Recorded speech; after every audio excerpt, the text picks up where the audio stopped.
ജപമാല കൈകളിലേന്തി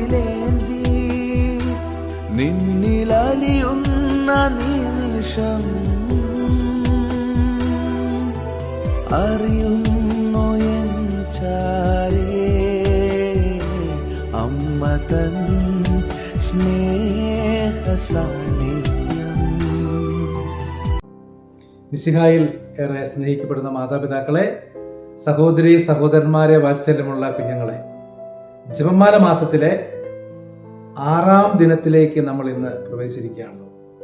ഇന്നലെ ഞാൻ ജപമാല അസാധ്യ കാര്യങ്ങളെ സാധ്യമാക്കുന്ന ആയുധമാണ് എന്ന യാഥാർത്ഥ്യം നിങ്ങളുമായി പങ്കുവച്ചിരുന്നു.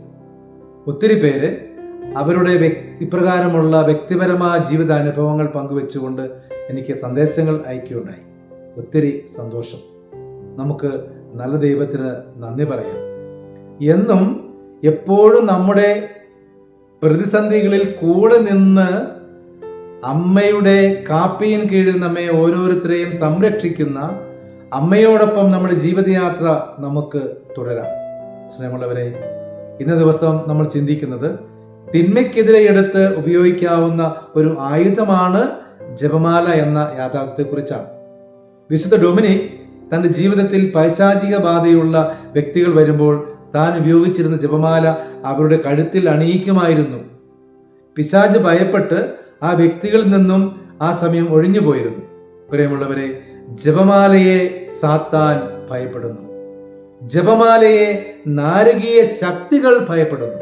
കാരണം ജപമാല ദൈവവചനങ്ങളാൽ കോർത്തിണക്കിയതാണ്. വചനം ഈശോയാണ്. അതുകൊണ്ട് സാത്താൻ ജപമാലയെ ഭയപ്പെടുന്നു.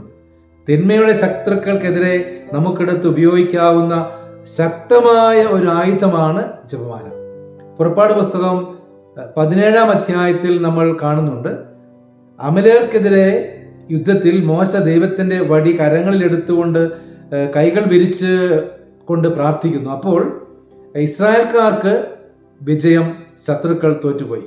സ്നേഹമുള്ളവരെ, നമ്മുടെ ജീവിതത്തിൽ തിന്മയുടെ ശക്തികൾ ഉണ്ടാകുമ്പോൾ കരങ്ങൾ വിരിച്ച് മോശ തൻ്റെ കൈകൾ വടിയെടുത്തതുപോലെ നമ്മുടെ കരങ്ങളിൽ നമ്മൾ ജപമാല എടുക്കണം, കൈകൾ വിരിച്ച് പ്രാർത്ഥിക്കണം. തീർച്ചയായും ശത്രുവിൻ്റെ മേൽ, സാത്താന്റെ മേൽ, നാരകീയ ശക്തികളുടെ മേൽ, അന്ധകാര ശക്തികളുടെ മേൽ നമുക്ക് വിജയം വരിക്കുവാനായിട്ട് സാധിക്കും.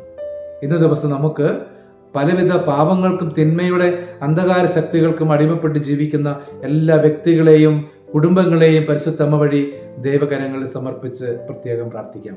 നല്ല ദൈവം കൂടെ ഉണ്ടാകട്ടെ. ദൈവം നമ്മെ എല്ലാവരെയും അനുഗ്രഹിക്കട്ടെ.